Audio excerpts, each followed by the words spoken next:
Hello and नमस्कार everyone, I am doctor Megha and I hope आप ऐसे इन्वायरमेंट में जहाँ कोरोना चल रहा है वहाँ पे सेफ़ हैं, सुरक्षित हैं और अपना और अपने घर वालों का, अपनी फैमिली का ध्यान रख रहे हैं। आज हम इस वीडियो में बात करेंगे विटिलिगो के बारे में और विटिलिगो से जुड़े मिथ्स के बारे में।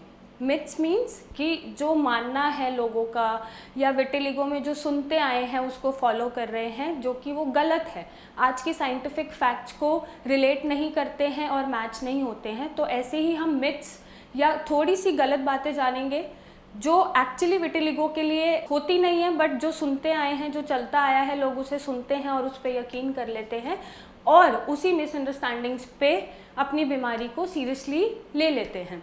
तो पहला जो मिथ होता है विटिलिगो के बारे में वो ये होता है कि विटिलिगो एक ऑटोइम्यून डिसऑर्डर है और हम बहुत ज़्यादा खट्टी चीज़ें खाएंगे तो ये बढ़ता जाएगा। हालांकि विटिलिगो जो असली फैक्ट है, विटिलिगो होता है तो आपके बैड फूड्स एंड हैबिट से होता है, यानी कि आपके जो बेकार आहार विहार हैं लाइफस्टाइल में उनसे उत्पन्न होता है या ओरिजिनेट होता है, उसकी स्टार्टिंग हो सकती है। अब जैसे जो आपके आहार विहार होते हैं गलत, वो क्या होते हैं, आपने मच्छी खाया, दूध पी लिया, आपने कोई खट्टी चीज़ खाई, उस पर कोई आइसक्रीम खा ली या उस पर दूध पी लिया। तो ऐसी जो हैबिट्स होती हैं, आप एकदम पसीने में हैं, आप घर पे आए और आपने पानी पी लिया, तो ऐसी जो हैबिट्स होती हैं आपकी लाइफस्टाइल में वो आपको विटिलिगो ओरिजिनेट करके दे देती है। लेकिन एक बार विटिलिगो होने के बाद, क्योंकि ये ऑटोइम्यून डिसऑर्डर है, तो एक बार विटिलिगो होने के बाद ऐसा नहीं है कि आप थोड़े बहुत खट्टे फ्रूट्स खाते रहेंगे, एक टाइम पे फ्रूट्स ही खा रहे हैं, उसके आगे पीछे कोई डेयरी प्रोडक्ट नहीं खा रहे हैं या ऐसा कोई मिस कॉम्बिनेशन नहीं खा रहे हैं खाने का, तो ये नहीं बढ़ेगा और ये नहीं होगा। मैंने अपने कमेंट सेक्शंस भी देखे हैं तो मुझे पता लगा कि एक्चुअली जो मैंने वीडियो बनाई हुई थी फूड्स को लेकर विटिलिगो के बारे में कि आपको खट्टा नहीं खाना है या खट्टा आप खा सकते हैं, उसमें एक थोड़ा सा मिसमैच हो रहा था, लोगों को कन्फ्यूजन हो रहा था। तो मैं वही कन्फ्यूजन क्लियर कर रही हूँ कि अगर आप ऐसा लाइफस्टाइल रखते हैं और फूड हैबिट्स रखते हैं और अपने आहार विहार रखते हैं तो ये उत्पन्न ज़रूर हो जाता है, लेकिन एक बार उत्पन्न होने के बाद अगर आप अपनी यही हैबिट्स ठीक कर लें और एक टाइम पे आप फ्रूट्स खा रहे हैं, फ्रूट्स में चाहे कुछ भी खा रहे हैं, तो वो आपके विटिलिगो को इफ़ेक्ट नहीं करेगा।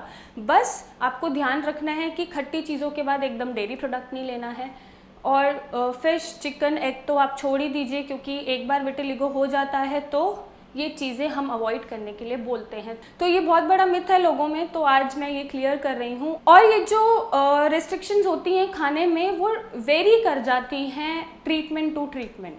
जैसे वीडियोस जनरली बनाई जाती हैं, लेकिन जब आप किसी का ट्रीटमेंट लेते हैं, अलग पैथी का ट्रीटमेंट लेते हैं, तो ये सारे रेस्ट्रिक्शंस बदल जाते हैं। होम्योपैथिक में, एलोपैथिक में ऐसा कोई रेस्ट्रिक्शंस होता ही नहीं है कि आपको ये चीज़ नहीं खानी, वो चीज़ नहीं खानी। अगर आप आयुर्वेदिक मेडिसिन लेते हैं, क्योंकि खट्टा खाने से जनरली हड्डियों में दर्द शुरू हो जाता है और विटिलिगो पेशेंट्स में विटामिन डी की डेफिशिएंसी ज़्यादातर होती है, तो हड्डियों में दर्द बना रहता है।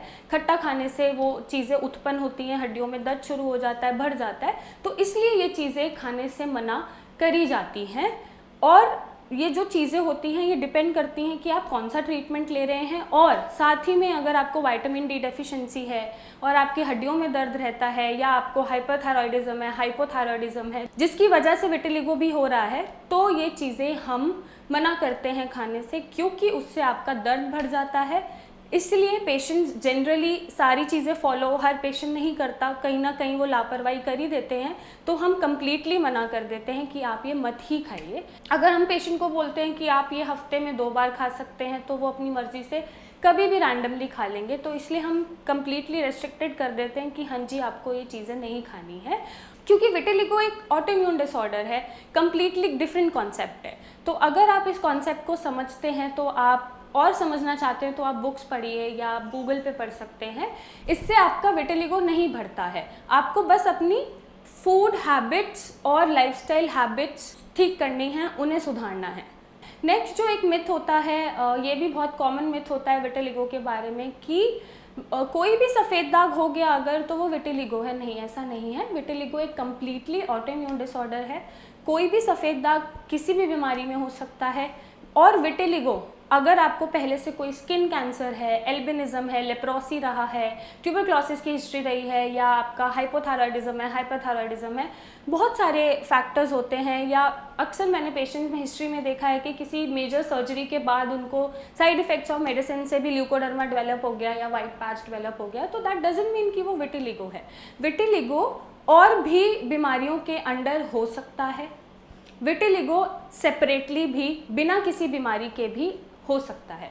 तो विटिलिगो बेसिकली एक अलग से ही अपने आप में ऑटोइम्यून डिसऑर्डर है, जब आपके मेलानोसाइट्स मेलानिन प्रोडक्शन प्रॉपर्ली नहीं कर पाते हैं और अपनी ही बॉडी को अटैक कर रहे होते हैं, बॉडी सेल्स को अटैक कर रहे होते हैं, तो आपके स्किन पे पिगमेंटेशन शुरू हो जाती है। नेक्स्ट जो मिथ होता है विटिलिगो के बारे में वो ये होता है कि विटिलिगो जो हो रहा है वो हो सकता है कि एल्बिनिज्म हो या लेप्रोसी हो या स्किन कैंसर हो, उसमें विटिलिगो डेवलप हो रहा है।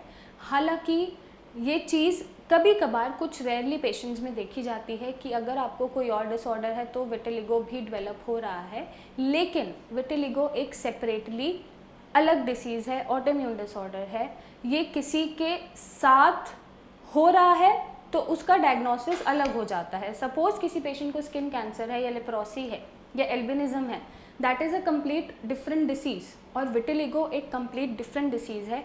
ये सिर्फ ऑटोइम्यून डिसऑर्डर्स में ही आएगी जिसमें आपका मेलानिन प्रोडक्शन नहीं अच्छे से हो रहा है। तो इट्स नॉट दैट कि अगर आपको सफ़ेद दाग है तो वो विटिलिगो ही है, वो कुछ भी हो सकता है, वो ल्यूकोडर्मा भी हो सकता है, नॉर्मल कोई इन्फेक्शन भी हो सकता है, या मैं पेशेंट्स में देखती हूँ हिस्ट्री पाई जाती है कि मेजर सर्जरी के बाद भी अक्सर पेशेंट में सफ़ेद दाग डेवलप हो जाते हैं, साइड इफ़ेक्ट्स ऑफ एंटीबायोटिक्स या मेडिसिन या स्टीरॉइड, या फिर किसी का एक्सीडेंट हुआ, उस स्किन पे अगर कोई स्किन नहीं आ रही है तो वहाँ पे भी वो पोर्शन वाइट रह जाता है। तो दैट डजंट मीन कि वो विटिलिगो है, दैट्स कम अंडर ल्यूकोडर्मा या that's come under some different other reasons. लेकिन विटिलिगो अगर हो रहा है तो वो सिर्फ विटिलिगो है, ना कि कोई और डिसीज़ के रहते वो हो रहा है। वो एक अपने आप में कंप्लीट डिसऑर्डर है, डिसीज़ है। तो नेक्स्ट जो मिथ होता है वो होता है पेशेंट्स में या लोगों में कि विटिलिगो ज़्यादातर डार्क कलर्ड लोगों को होता है। ऐसा कुछ भी नहीं है। विटिलिगो किसी से पूछ के नहीं होता या किसी को देख के नहीं होता कि आप डार्क स्किन्ड हो या आप वाइट स्किन्ड हो, आप काले हो, आप गोरे हो, आप सांवले हो तो हम आपको होंगे, नहीं। विटिलिगो किसी में भी हो सकता है, चाहे वो डार्क है, चाहे वो सांवला है, चाहे वो गोरा है, क्योंकि इसका होने का फिनोमेना एकदम अलग है। आपकी ऑटोइम्यूनिटी वीक हो रही है, आपके खुद के बॉडी सेल्स काम नहीं कर रहे हैं, अटैक कर रहे हैं, तो पिगमेंटेशन आ रही है। ये किसी से पूछ के या किसी को बता के नहीं होता है। नेक्स्ट जो विटिलिगो के बारे में मुझे जो बात बोलनी है वो यही होती है कि सफ़ेद दाग, आपको घबराने की ज़रूरत नहीं है। आई नो ये थोड़ा सा सोशली, मेंटली, फिज़िकली एम्बैरेसमेंट होता है। आप उठने बैठने में, अपने आप को देखने में उतना अच्छा फील नहीं कर पाते हो, लोगों के साथ इंटरेक्ट नहीं कर पाते हो या कॉन्फिडेंस कम हो जाता है, लेकिन हम इसको ठीक कर सकते हैं। हम आपका गुड फूड एंड हैबिट से, आपके लाइफस्टाइल से, मेडिकेशन से, जहाँ पे प्रॉपर्ली आपको अंदर से ट्रीटमेंट मिलता है, आपके बाहर से दाग कम करे जाते हैं, तो ये चीज़ पॉसिबल है, इसको ठीक करा जा सकता है। तो आपको घबराने की ज़रूरत नहीं है। विटिलिगो को ठीक करने के लिए सबसे पहले उसका डायग्नोसिस ज़रूरी है कि क्या ये सच में विटिलिगो है या ये किसी वजह से भी आपको सफ़ेद दाग हो रहा है, ल्यूकोडर्मा है या कोई भी XYZ कोई भी डिसीज़ या डिसऑर्डर हो सकता है, कोई भी रीज़न की वजह से सफ़ेद दाग आ सकता है। सबसे पहले हमें पता होना चाहिए कि क्या ये सच में विटिलिगो है। तो जब ये पता चल जाता है कि ये सच में विटिलिगो है या ये पता चल जाता है कि ये सफ़ेद दाग किस वजह से हो रहा है, तो आपके वो दाग ठीक हो सकते हैं। और विटिलिगो अपने आप में कंप्लीट ऑटोइम्यून डिसऑर्डर है। इसका इन सारी बातों से जो आप अपने बड़ों से सुनते आए हैं, जो आप पहले से सुनते आए हैं, उनसे खास रिलेशन होता नहीं है। अगर आप नॉर्मली विटिलिगो अगर आपको है और आप मिसमैच कॉम्बिनेशंस नहीं खा रहे हैं, आप एक टाइम पे आप फ्रूट ले रहे हैं, उससे पहले आपने कोई डेयरी प्रोडक्ट नहीं लिया, उसके बाद कोई आपने डेयरी प्रोडक्ट नहीं लिया, और आप नॉर्मल चीज़ें खा रहे हैं, कभी कभार खा रहे हैं, पूरा दिन नहीं खा रहे हैं, एक्सेसिव अमाउंट में नहीं खा रहे हैं, तो विटिलिगो पे कोई असर नहीं पड़ेगा। और अगर साथ में विटामिन डी डेफिशिएंसी होती है या थायराइडिज्म होता है, ऐसी कोई डिसऑर्डर हार्मोनल इम्बैलेंस का जुड़ जाता है विटिलिगो के साथ या ऐसी कोई रीज़न जुड़ जाती है, एक और रीज़न जुड़ जाती है, तो वहाँ पर फूड रेगुलेशन मैटर करता है। और फूड रेगुलेशन वहाँ मैटर करता है जहाँ पर ट्रीटमेंट की बात आती है। तो ट्रीटमेंट अपने अपने तरीके से करा जाता है। आयुर्वेदिक ट्रीटमेंट में ज़्यादातर खट्टी चीज़ें अवॉइड हम हर ट्रीटमेंट में ही बोलते हैं, क्योंकि जनरली खट्टी चीज़ों से बॉडी में स्वेलिंग, जॉइंट पेन अक्सर मुझे भी फील होता है जब मैं बहुत खट्टा खा लूँ। तो इट डजंट मीन कि हम आपको कुछ गलत गाइड कर रहे हैं या गलत सजेस्ट कर रहे हैं। तो ये सब आपके वेल बीइंग होने के लिए है। और आपको कोई डाउट है, क्वेरी है, अगर आपको सफ़ेद दाग है, चाहे वो विटिलिगो है या वो कुछ और है, ल्यूकोडर्मा है या कोई भी रीज़न की वजह से दाग है, तो आप हमें अपनी इमेजेस भेजिए इस नंबर पे। मेरी डॉक्टर की टीम से कंसल्ट करें और एक सही ट्रीटमेंट, सही डायग्नोसिस और सही राय लें, और इसको हम ठीक कर सकते हैं। तो आपको घबराने की ज़रूरत नहीं है। बी कॉन्फिडेंट, आप कॉन्फिडेंट रहिए और एक्सेप्ट करिए अपने आप को आप जैसे हैं।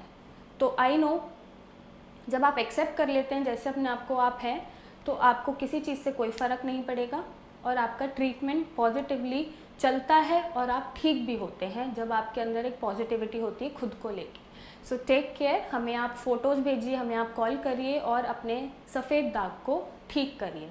आई होप इस वीडियो से थोड़ी हेल्प मिलेगी, थोड़ी मिसअंडरस्टैंडिंग और कन्फ्यूजन को क्लियर करने की। और आप अपना ध्यान रखिए and be safe, be healthy, be confident. Thank you and take care.